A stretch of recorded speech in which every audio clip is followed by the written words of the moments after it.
Lobo. Rebecca Lobo this past Sunday, Indiana Fever versus Dallas Wings on ESPN. When it comes to announcers speaking out, this might have been the most outspoken announcers have been when it comes to the egregious officiating, but more importantly, the non-calls. When Caitlin Clark is getting grabbed, getting held, getting yanked, getting hugged, getting hacked. Rebecca Lobo said, okay, Sunday, July 13th, I'm going to make sure it's my mission that when I start calling this game, I start calling a spade and holding these referees to the fire. Did Ryan Ruocco and Rebecca Lobo just call out the WNBA refs on live TV? What started as casual talk suddenly turned into a big truth drop about Caitlin Clark getting fouled like it's WWE while the refs do nothing. If you weren't paying attention, you might have missed it. But we didn't. Get ready, because this broadcast just turned into a courtroom, and someone might be in real trouble. Let's break it down. And finally, they're saying the quiet part out loud. It's a little bit hard to see. She's literally grabbing her arm. It's insane, and none of that was called. Finally, at the end of the one play, they called the foul because it was like indisputable. I mean, she got whacked on the arm and then gets hit to the ground. But they weren't going to call any of the other fouls leading up to it. I mean, this is what Caitlin Clark... It's not just happening to Caitlin Clark, but somehow, it's always Caitlin Clark. Every game. Like clockwork. Like death, taxes, and WNBA refs ignoring obvious fouls when she gets body slammed in transition. It's gotten so bad, fans are literally Googling, is Caitlin Clark allowed to be tackled mid-dribble like they missed a secret rule change from WNBA headquarters? Yo, straight calling them out, man.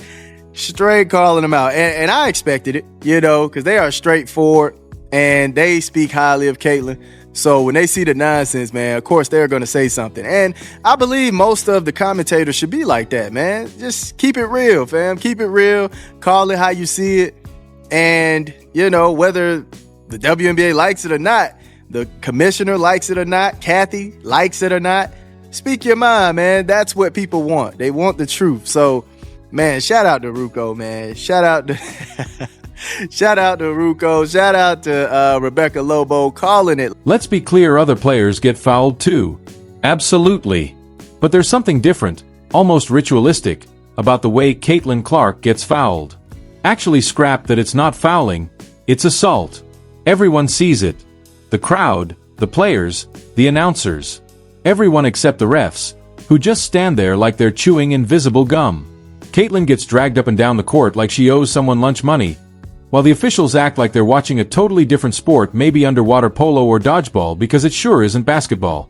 Man, Ryan Ruocco, Mr. You Bet himself, and Rebecca Lobo ended up bringing up how players have been getting away with fouling Caitlin Clark live on tele. Right here, they're talking about this right here, where JJ was holding the arm, okay?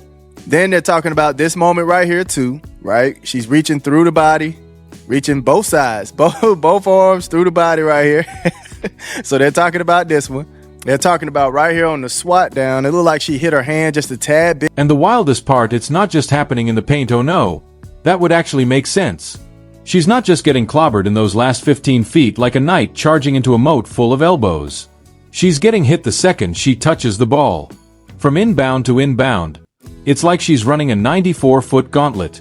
And her toughest opponent isn't even the defense, it's the officiating, which seems to be completely allergic to reality or basic physics. See how Caitlin Clark does not get her foul calls pointed out when they are actually fouling her left and right, all the way from half court all the way down to the basketball hoop.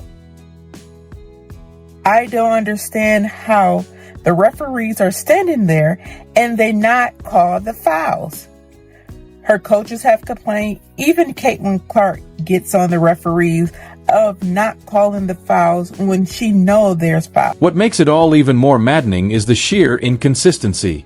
Some nights, a hand check is treated like a felony. Other nights, a forearm to the ribs is praised as good hustle. One game you'll see a flagrant 2 called for tapping someone's wrist, and the next, Caitlin Clark gets full-on clothesline WWE style, and the ref just stares blankly at the scorer's table like, did y'all see a butterfly? I swear I saw one. It's not just inconsistent. It's improv theater at this point. Now imagine trying to explain this circus to someone new to the league. You sit them down, hype up Caitlin Clark, one of the most skilled players on earth, and within minutes, they're watching her get bulldozed by 3 defenders before she even crosses half court. No whistle. Just vibes. Meanwhile, the announcers are trying to hold it together, their voices cracking as they attempt to stay professional while clearly losing their minds. Feels like a live-streamed gaslighting session. And this is where Ryan Ruocco and Ruocco Lobo deliver the chef's kiss. Because finally someone behind the mic stopped pretending this was normal. After watching Caitlin get folded like a lawn chair for the 3rd time in 2 possessions, they basically said what we've all been screaming into the void. Y'all see this? Right, the disbelief in their voices was everything. It wasn't just commentary. It was therapy with HD replays. Think the old guard? You think the old 46,000 fans had enough of a voice? No, they don't got no voice. The new fans need to speak up. The announcers who aren't scared need to speak up. I'm sure a lot of those old announcers are scared. I'm sure they're scared. But the announcers like Ruocco Lobo, Ryan Ruocco, they need to step up and say, oh, the officiating that's going on here isn't okay. You guys watch this. Quinterly grabbed Caitlin Clark's arm. Like, Caitlin, where you going? Get over here. Oh, that's interesting. Why play defense when we can just grab somebody's arm, right? Interesting. Quinterly putting her hands around Caitlin Clark's waist. Valentine's Day was a few months ago. Sorry. Because let's be real, this isn't just a rough week or a bad stretch. This has been going on way too long. We're talking multi-season saga. Think Game of Thrones, but with fewer dragons and way more missed calls. And for fans who've been watching since before Caitlin Clark went pro, it's deja vu all over again, just a new jersey number taking the hits. The only difference now? It's all happening in HD, on national TV, with millions watching in disbelief. And the WNBA, oh, they know. Don't let them play clueless. They've got the footage, the data, the slow-mo replays, more camera angles than a Christopher Nolan movie. This isn't some ancient, unsolvable mystery, it's just bad officiating. Fixable. Simple. Standardize what a foul is. Train the refs. Hold them accountable. Give them headsets connected to reality, or here's a wild thought, just call the obvious stuff revolutionary. Right, because here's the thing, the league wants growth, visibility, respect. They're throwing out words like parity and marketability. But none of that matters if fans are stuck watching their favorite player get hacked 30 times before halftime like it's just part of the warm-up. It's like going to a concert where the speakers are broken, and the band keeps playing like everything's fine. You can't sell that experience. Not Foul as she gets body checked. That's a foul. That's a foul. I mean, it's not only until right now when she's finally whacked on the arm. I'm so happy that the broadcast team finally called it out directly. And it's so insane. And I talked about this in my video where I broke down the whole game. I mean, Enrique clearly fouls her, whacks her. Caitlin Clark gets shot. I mean, just even right now, I actually kind of paused it perfectly, not even on purpose. You can see both hands on her body up against her chest. You can't play defense like that. I don't care what random person in the comment section tries to convince you otherwise. That's not. You've got Caitlin Clark battling through triple teams, arms flailing, shoes squeaking, getting rocked mid-step while the ref stands 6 feet away. Just blinking. Not blowing the whistle. Just blinking like they're running a system check to confirm if contact even happened. Meanwhile, the broadcast zooms in as she's shoved into the scorer's table like a human piñata. The crowd groans. The announcers flinch. The replay shows it frame by frame. Still nothing. Maybe the ref had their AirPods in. Maybe they're on a personal no-call cleanse. Who knows? This isn't about asking for special treatment. It's about expecting the bare minimum of competent officiating. Nobody's saying wrap her in bubble wrap and slap a do not foul sign on her back. Just call the game fairly. Consistently.